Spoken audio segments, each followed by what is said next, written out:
Оросын улбаноос болон Украин улс улаан хөндөгний баярын гал зогсоох хэлэлцээрийг зөрчсөн байна. Америкийн нэгдсэн улсын эдэд ерөнхийлөгч JD Vance энэтхэг улсад айлчилж байна. Израиль улс 15 эмнэлгийн ажилтан амиа алдсан хэрэгт буруутай болох нь тогтооджээ. Америкийн нэгдсэн улс болон Иран улсын дипломатууд Ром хотноо цөмийн хөтөлбөрийн асуудлаар 2 дахь удаага уулзлаа.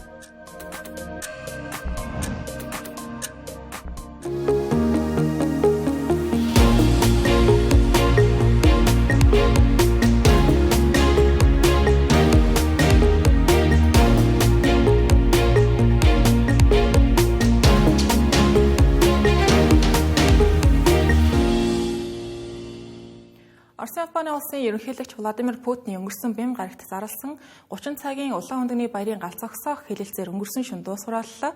За гэхдээ Орос болон Украин аль аль нь энэ хугацаанд гал зогсоох нөхцөлийг зөрчсөн гэж бие бинийгээ буруутгаж байна. Тухайлбал Украин улсын ерөнхийлөгч Владимир Зеленский нэм гарагт мэдээлэл хийж гал зогсоох нөхцөл хэрэгжиж эхэлснээс хойш Оросын улбаны улсын талаас 3,000 удаа зөрчил гаргасан гэлээ. Харин Оросын улбаны улсын батлан хамгаалах яам Украины довтлогоог тогтоон барьж чадсан гэж мэдэгдэхийн зэрэгцээ Украиныг дрон болон их буу ашиглан халдлага үйлдсэн гэж буруутгасан байна. Гал зогсоох ёстой байсан энэхүү 30 цаг хэрхэн өнгөрсөн талаар бүр тодорхойлбол бям гарагт Владимир Путин гал зогсоох гормыг Москвагийн цагаар 18 цагаас Улаанбаатар хотын цагаар 22 цагаас эхлүүлж нэм гарагийн шөнө дунд хүртэл үргэлжлүүлнэ гэж мэдэгдсэн.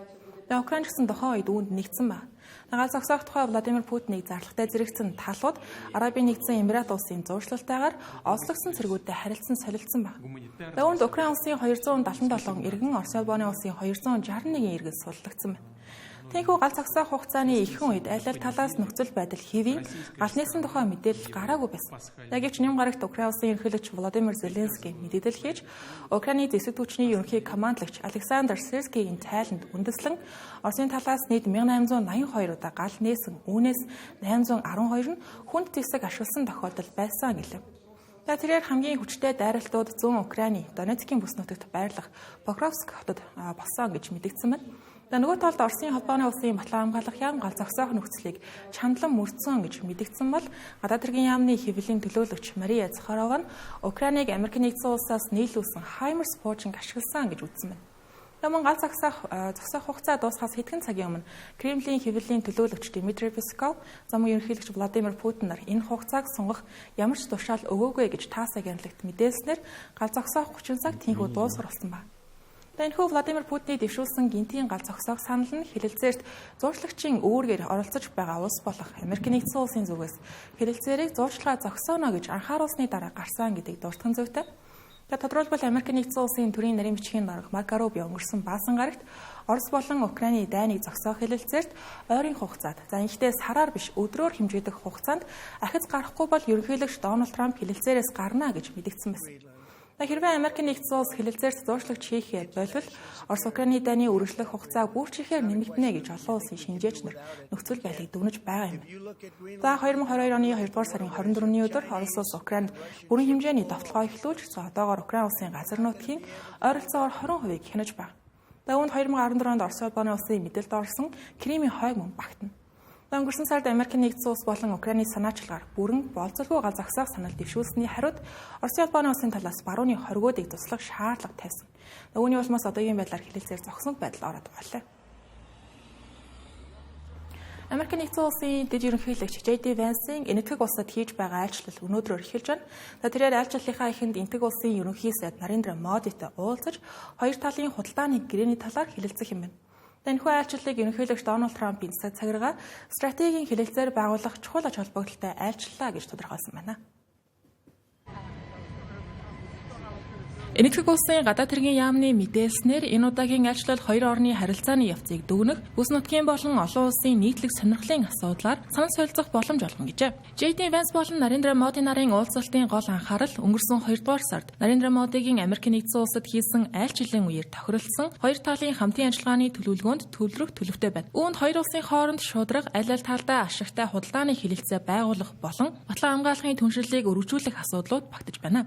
Америкийн нэгдсэн улстай харилцаа холбоогоо бэхжүүлэх нь энтэг улсад ямар ашигтай байдаг тухайд Америкийн нэгдсэн улс нь энтэг улсын хамгийн том худалдааны түнш улс. 2024 онд хоёр улсын худалдааны хэмжээ 129 тэрбум $д хүрч, үүнээс 45.7 тэрбум $ын ашиг нь энтэг улсын талд ноогдсон байна. Харин энэ удаад энтгийн засгийн газар Америкийн нэгдсэн улсаас импортлдог барааны талаас илүү хувьд нь татвар бууруулах санал гаргасан байна. Хоёр улсын удирдагчдын хувьд харилцаа сайн гэж хэлж болно. Тухайлбал Нарендра Моди Дональд Трампыг өнгөрсөн 1-р сард Америкийн нэгдсэн улсын ерөнхийлөгчөөр 2 дахь удаага сонгогдоход түүнтэй хамгийн түрүүнд уулзсан олон улсын өндөр албан тушаалтан болж байсан юм. Хэдийгээр Дональд Трамп болон Нарендра Моди нарын хооронд сайн харилцаа тогтсон ч гэлээ ерөнхийлөгч Дональд Трамп тарифын нэмэгдлээ зарлах үедээ энтэг улсыг татварын дарамт үзүүлэгч улсаа гэж шүүмжилж байсан удаа бий. Америкийн нэгдсэн улсын зүгээс энтэг улсын бараанд 26% импортын гайлын тариф оноосон ч гэлээ энэхүү татварыг одоогоор төр зогсоогод байгаа лээ.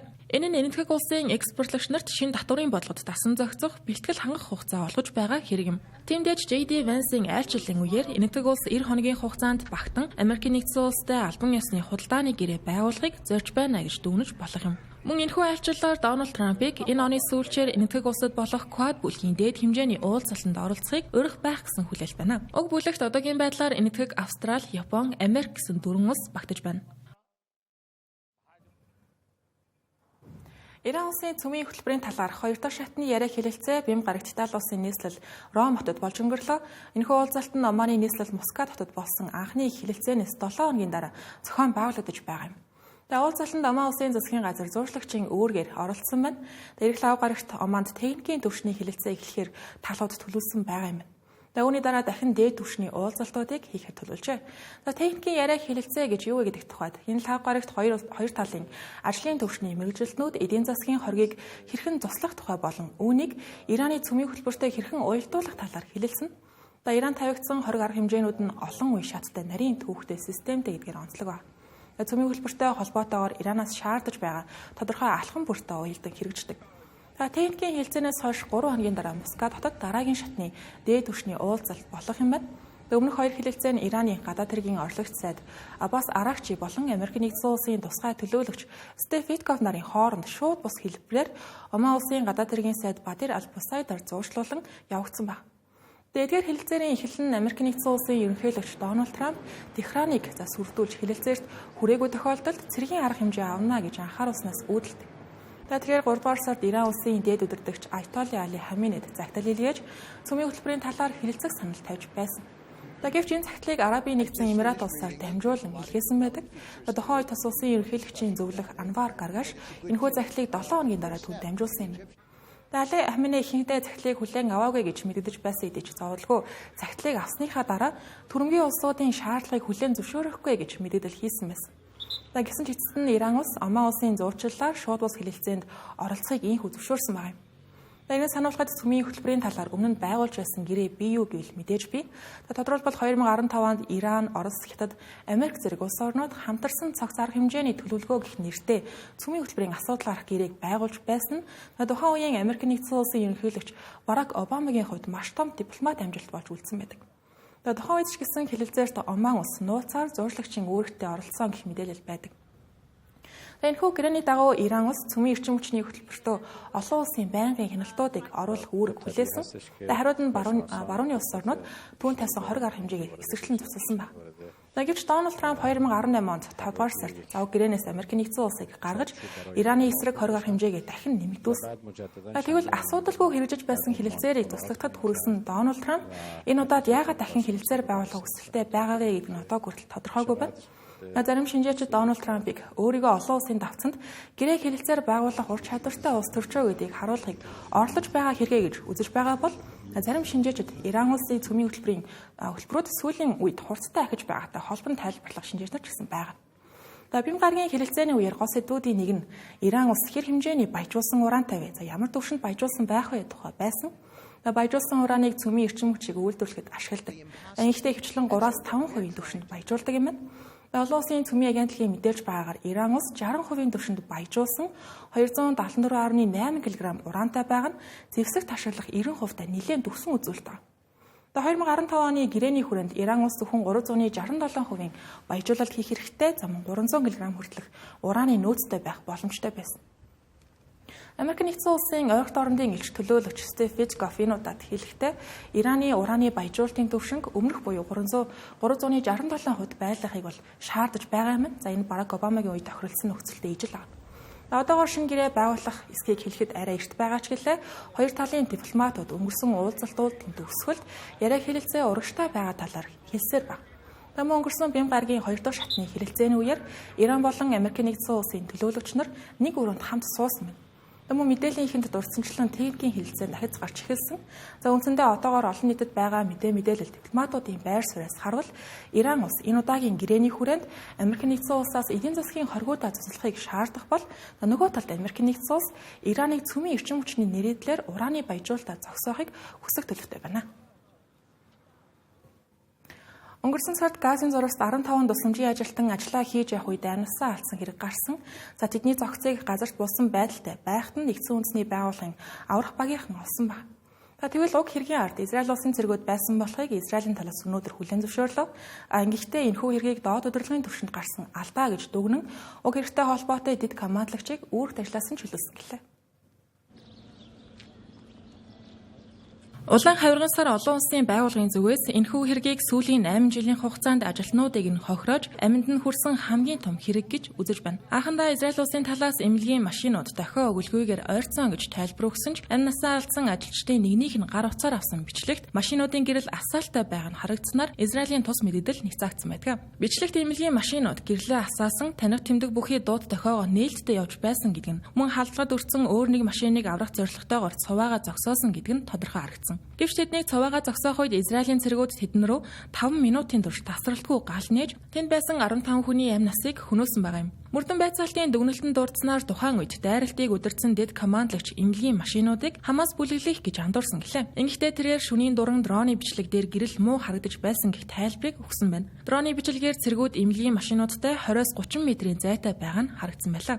Энэхүү хэрэг нь 3 дугаар сарын 23-ны өглөөний 5 цагийн үед Рафах хотын Тел Султан дүүрэгт болсон. Тухайн үед улаан хавирган сар байгууллагын 8 ажилтан, онцгой байдлын 6 ажилтан, мөн нэгдсэн үндэсний байгууллагын 1 ажилтан амь насаа алдсан байдаг. Цэргүүд амиа алдсан хүмүүсийн зохицыг машин танд булсан байсныг 10 хоногийн дараа нэгдсэн үндэсний байгууллагын аврах баг олсон юм. Энэ тухайд Израилийн талын тайлбарлаж байгаагаар халдлагыг нуун дарагдуулах зорилго байгаагүй, шаардлыг зэрлэг амьтад сүйдэх гэхэд сэргийлж тийхүү булсан гэх тайлбарыг өгсөн байна. Израиль улсын мөрдөн шалгах албаны удирдагч генерал Йовхар Авен хэлэхдээ нэгдсэн үндэсний байгууллагын машиныг бууцсан талаар дэд командлагч мэдүүлэг өгөхдөө бүрэн бус мэдээлэл өгсөн нь түүнийг ажилласан чөлөөлөх шалтгаан болсон гэжээ. Мөрдөн байцаалтын дүгнэлтээр зарим хохирогчдыг Хамас бүлэглэлийн гишүүн байсан гэж үзсэн хэдий ч тэдний нэрсийг нь зарлаагүй, мөн ямар ч зэвсэг тэдний машинд байгаагүй болохыг Израилийн талаас хүлээн зөвшөөрсөн байна. Энэхүү хэрэг нь одоогийн байдлаар Израиль улсын цэргийн прокурорч хэлсэн ч гэлээ иргэний хэрэг үүсэх хэсэг нь тодорхойгүй байна. Мөн хэрэгт гадны хараат бус мөрдөн шалгалт явагдаж эхлэегүй байгаа лээ.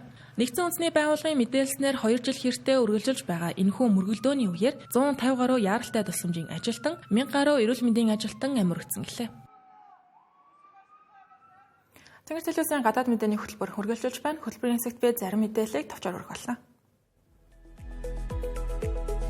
Америк нэгдсэн улсын ерөнхийлөгч Дональд Трампын цаг цагиргаа төрийн департаментын бүтцэд томоохон хэмжээний өөрчлөлт хийхээр зэхэж байна.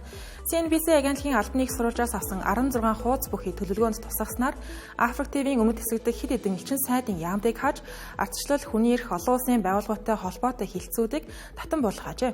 Мөн одоогийн бүс нутгийн хэлтсүүдийг 4 бүс нутгийн корпус болгон нийтгэхээр төлөвлөсөн байна. Үүнд Евраз, Ойролт орнод, Латин Америк, Энтэг номхон далайн бүсүүд оржээ. Энэхүү төлөвлөгөөг хэрэгжүүл Америк нэгдсэн улсын гадаад бодлогод эрс шинжилэл авчрах юм а. Канада улсын парламентын сонгуулийн өмнөх сүүлчийн мэтгэлцээн өнгөрсөн 7 хоногт болж 4 гол намын удирдагчид оролцлоо. Мэтгэлцээний үндсэн сэдэв Америк нэгдсэн улс болон Канада улсын эдийн засаг, худалдааны орчинд үүссэн асуудлууд, мөн үнийн өсөлт, гэмт хэрэг, байгаль орчны асуудлууд дээр төвлөрсөн байлаа. Урьдчилсан санал асуулгуудад одоогийн байдлаар тэргүүлж байгаа либерал намын удирдагч Марк Карнигийн хувьд энэ мэтгэлцээн хамгийн чухал сорилтонд байсан гэж хэлж болно. Түүнийг ажиллагч нар байр сууриа хамгаалж өмнөх мэтгэлцээнүүдтэй харьцуулахад сайн гүйцэтгэл харуулсан гэж дүгнэлээ.